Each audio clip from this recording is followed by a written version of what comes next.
ये हमारे पास क्या चीज मेजर करता है कि how well substance partition between lipid और वाटर के द्वारा कैसे जो है वो उसको अपने आप को पार्टीशन कर सकता है। Hydrophobic drug with higher partition coefficient are preferentially distributed to the hydrophobic compartment such as by lipid layer of cell. कि हाइड्रोफोबिक जो ड्रग होती है ना, जो हाइड्रोफोबिक ड्रग होंगी मतलब वाटर हीटिंग ड्रग, जो वाटर के अंदर डिसॉल्व नहीं होंगी, उनका जो पार्टीशन कोएफिशिएंट होगा ना वो ज्यादा ही आएगा। जब पार्टीशन कोएफिशिएंट उनका ज्यादा आ रहा मतलब वो हाइड्रोफोबिक कंपार्टमेंट के अंदर अपने आप को डिसॉल्व करेंगी, मतलब लिपिड वाली लेयर को क्रॉस कर जाएंगी। इसी तरह इससे ऑपोजिट अगर बात करें कि जो हाइड्रोफिलिक ड्रग होंगी यानी वाटर लविंग ड्रग होंगी तो वो वाटर के अंदर रिटेन रहेंगी।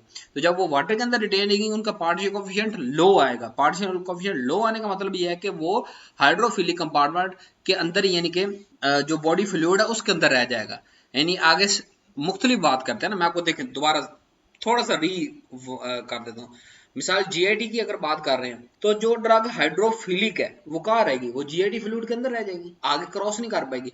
अगर हम इस तरह बात करते हैं कि अगर हम ब्लड की बात करते हैं, हम डिस्ट्रीब्यूशन का बात करते हैं कि वो ब्लड के अंदर रह रही है या पूरी बॉडी के अंदर घूम रही है। डिस्ट्रीब्यूशन का क्या मतलब होता है, डिस्ट्रीब्यूशन का ये मतलब होता है कि वो ड्रग अगर टिश्यू कंपार्टमेंट तक, सेल कंपार्टमेंट तक ज्यादा ड्रग चली है, यानी ब्लड को छोड़ के ज्यादा ड्रग चली है टिश्यू कंपार्टमेंट तक, तो क्या होगा, उसका जो वॉल्यूम डिस्ट्रीब्यूशन बहुत ज्यादा होता है, यानी कि वो डिस्ट्रीब्यूट हो रही है। और जो ब्लड के अंदर रिटेन रह जाएगी ड्रग, उसका वॉल्यूम डिस्ट्रीब्यूशन कम होता है। तो इसी तरह अगर कोई हाइड्रोफिलिक ड्रग है तो वो ब्लड के अंदर रहेगी, वो टिश्यू तक नहीं पहुंचेगी, उसका वॉल्यूम डिस्ट्रीब्यूशन छोटा आएगा, उसकी डिस्ट्रीब्यूशन कम होगी।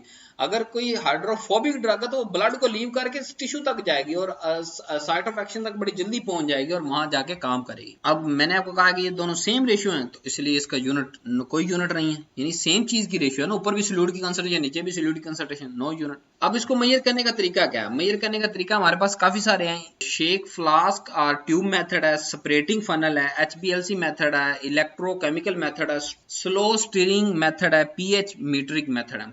अब इन सब की मैं अलग से वीडियो बनाऊंगा, चैनल के ऊपर अवेलेबल है, आप देख सकते हैं इन सब की अलग से मेथड के अंदर। लेकिन यहाँ पे जो छोटा सा मैं डिस्क्राइब करता था वो सबसे कॉमन जो है शेक फ्लास्क और ट्यूब मेथड, जो मैं अभी तक डिस्कस कर भी चुका हूँ, दोबारा कर देता हूँ। क्या होता है, इसके अंदर वाटर स्प्रेटिंग फनल लेते हैं सिंपल वाली, वाटर डालते हैं, 50 ml ऑयल डालते हैं और जो है वो इसके अंदर हम सॉल्यूट डालते हैं जिसको हमने करना है खास कंसंट्रेशन जो भी मोनोग्राम में अवेलेबल है। इसको हम अच्छे से शेक करते हैं, बहुत ज्यादा अच्छे से शेक करते हैं जब, तो फिर क्या होता है कि ताकि पूरा सॉल्यूट वाटर के अंदर भी एक्सेस हो सके और वही सॉल्यूट ऑयल के अंदर भी उसको एक्सेस हो सके, और जिसके अंदर दोनों में से ज्यादा उसकी एफिनिटी हो वो उसके अंदर रिटेन हो जाए और जो है वो दूसरी तरफ सॉल्यूट कम जाए। तो ये सादा सा इसका एक मेथड है, शेक फ्लास्क ट्यूब मेथड।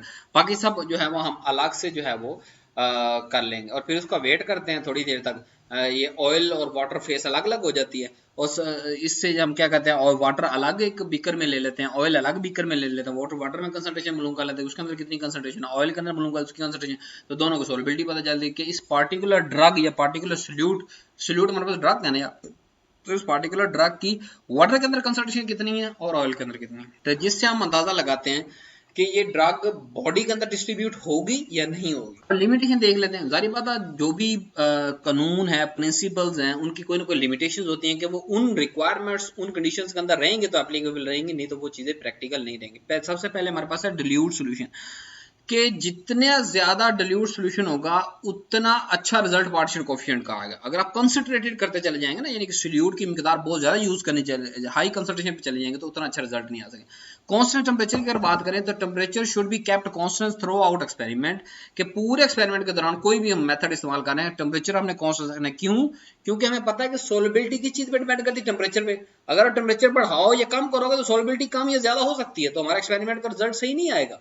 तो किसी भी एक्सपेरिमेंट के दौरान जो है खास स्पेसिफिक टेंपरेचर है वो अपने मेंटेन रखना पूरे एक्सपेरिमेंट के दौरान, जब तक हम वाटर और उसको जो है वो अलग अलग नहीं कर लेते, दोनों फेस को अलग अलग नहीं कर लेते, वाटर और ऑयल की फेस को अलग अलग नहीं कर लेते। फिर हमारे पास सेम मॉलिक्यूलर स्टेट और सोल्यूट। एक लिमिटेशन ये भी कि है जो सोल्यूट हम चेक करने जा रहे हैं, जो ड्रग हम चेक करने जा रहे हैं कि वो वाटर के अंदर कितनी सोलबल है, वो ऑयल के अंदर कितनी सोलबल है, तो उन दोनों का हम क्या करेंगे, उन दोनों का जो है उन दोनों फेस के अंदर सल्यूट के लिए शर्त है कि सल्यूट किसी के साथ ज्यादा अफिलिएशन या किसी के कम ना बनाए। ये नहीं कि मिसाल वाटर के अंदर जाके वो अपने आयन बना दे और ऑयल के अंदर जाके वो यानी कि वह आयन ना बनाए, यानी किसी भी एक स्टेज मॉलिक्यूलर स्टेज में होना चाहिए। अनआयोनाइज मीन मतलब दोनों में अनआयोनाइज, वाटर के अंदर भी अनआयोनाइज, ऑक्टेनॉल के अंदर भी अनआयोनाइज, और जो है वो दोनों के अंदर जो है कोई एक्स्ट्रा फोर्स जो है हाइड्रोफोबिक या दूसरी एक्स्ट्रा कोई फोर्स या कोई एक्स्ट्रा जो है वो अलग से फैक्टर नहीं होना चाहिए, दोनों के लिए इक्वली अवेलेबल होना चाहिए,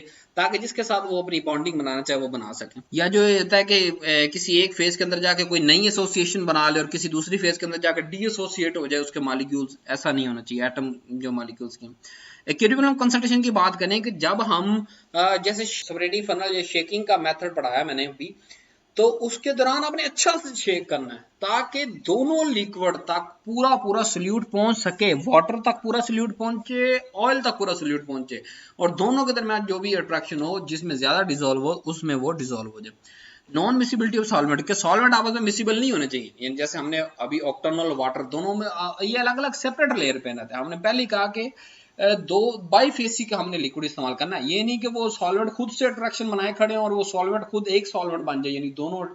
तो हमें दो अलग अलग सॉल्वेंट चाहिए, दो अलग अलग फेसेस चाहिए। Subscribe my channel, press bell icon to get more and latest videos from me, share with our student family of pharmacy. Thanks for watching. अल्लाह हाफिज।